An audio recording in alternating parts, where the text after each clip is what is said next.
नमक हराम। काशी नरेश ब्रह्मदत्त का पुत्र बचपन से ही दुष्ट स्वभाव का था।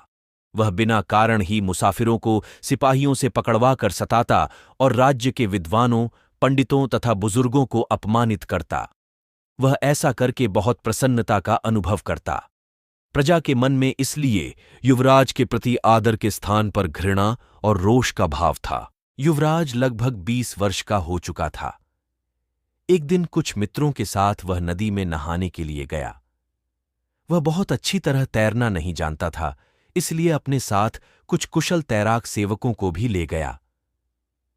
युवराज और उसके मित्र नदी में नहा रहे थे।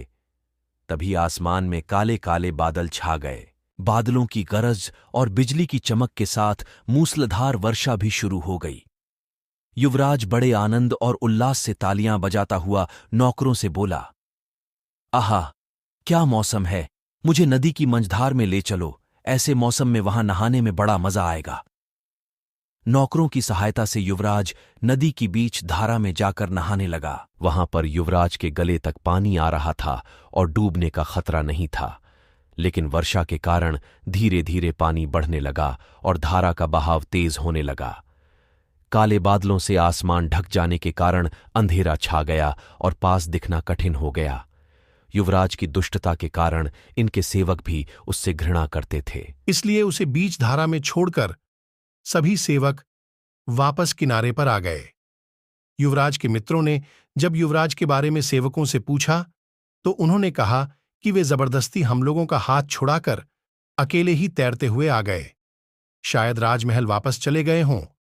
मित्रों ने महल में युवराज का पता लगवाया, लेकिन युवराज वहां पहुंचा नहीं था। बात राजा तक पहुंच गई। उन्होंने तुरंत सिपाहियों को नदी की धारा या किनारे कहीं से भी युवराज का पता लगाने का आदेश दिया। सिपाहियों ने नदी के प्रवाह में तथा किनारे दूर दूर तक पता लगाया, लेकिन युवराज का कहीं पता न चला। आखिरकार निराश होकर वे वापस लौट आए।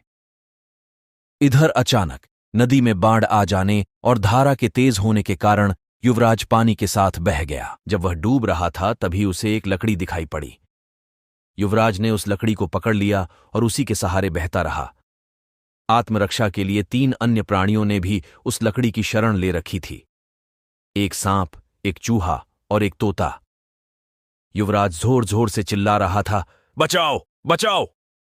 लेकिन तूफान की गरज में उसकी पुकार नक्कारे में तूती की आवाज की तरह खोकर रह गई। बाढ़ के साथ युवराज बहता जा रहा था। थोड़ी देर में तूफान थोड़ा कम हुआ और बारिश थम गई। आकाश साफ होने लगा और पश्चिम में डूबता हुआ सूरज चमक उठा। उस समय नदी एक जंगल से होकर गुजर रही थी। नदी के किनारे उस जंगल में आशी के रूप में बोधिसत्व तपस्या कर रहे थे। युवराज की करुण पुकार कानों में पड़ते ही बोधिसत्व का ध्यान टूट गया। वे झट नदी में कूद पड़े और उस लकड़ी को किनारे खींच लाए जिसने युवराज और 3 अन्य प्राणियों की जान बचाई थी। उन्होंने अग्नि जलाकर सबको गर्मी प्रदान की, फिर सबके लिए भोजन का प्रबंध किया।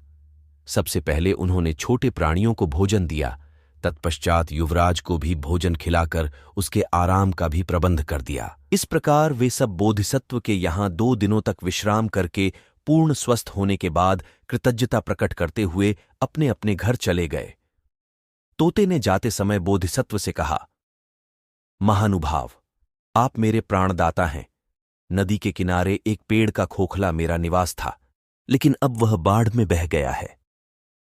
हिमालय में मेरे कई मित्र हैं। यदि कभी मेरी आवश्यकता पड़े तो नदी के उस पार पर्वत की तलहटी में खड़े होकर पुकारिए।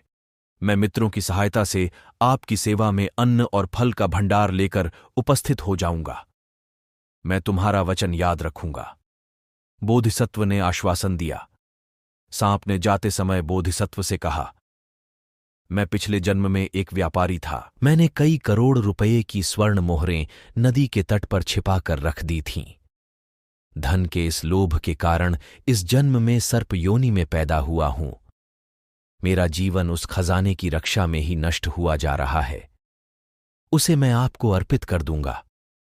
कभी मेरे यहां पधार कर इसका बदला चुकाने का मौका अवश्य दीजिए। इसी प्रकार चूहे ने भी वक्त पड़ने पर अपनी सहायता देने का वचन देते हुए कहा, नदी के पास ही एक पहाड़ी के नीचे हमारा महल है जो तरह तरह के अनाजों से भरा हुआ है। हमारे वंश के हजारों चूहे इस महल में निवास करते हैं। जब भी आपको अन्न की कठिनाई हो, कृपया हमारे निवास पर अवश्य पधारिए और सेवा का अवसर दीजिए। मैं फिर भी आपके उपकार का बदला कभी न चुका पाऊंगा। सबसे अंत में युवराज ने कहा, मैं कभी न कभी अपने पिता के बाद राजा बनूंगा। तब आप मेरी राजधानी में आइए, मैं आपका अपूर्व स्वागत करूंगा। कुछ दिनों के बाद ब्रह्मदत्त की मृत्यु हो गई और युवराज काशी का राजा बन गया। राजा बनते ही प्रजा पर अत्याचार करने लगा। सच्चाई और न्याय का कहीं नाम न था। झूठ और अपराध बढ़ने लगे। प्रजा दुखी रहने लगी। यह बात बोधिसत्व से छिपी न रही। उसे राजा का निमंत्रण याद हो आया। उसने सबसे पहले राजा के यहां जाने का निश्चय किया। वे एक दिन राजा से मिलने के लिए काशी पहुंचे। बोधिसत्व नगर में प्रवेश कर राजपथ पर पैदल चल रहे थे। तभी हाथी पर सवार होकर राजा सैर के लिए जा रहा था। उसने बोधिसत्व को पहचान लिया और तुरंत अपने अंगरक्षकों को आदेश दिया, इस साधु को पकड़कर खंभे से बांध दो और 100 कोड़े लगाओ और इसके बाद इसको फांसी पर लटका दो। यह इतना घमंडी है कि इसने जानबूझकर मेरा अपमान किया था।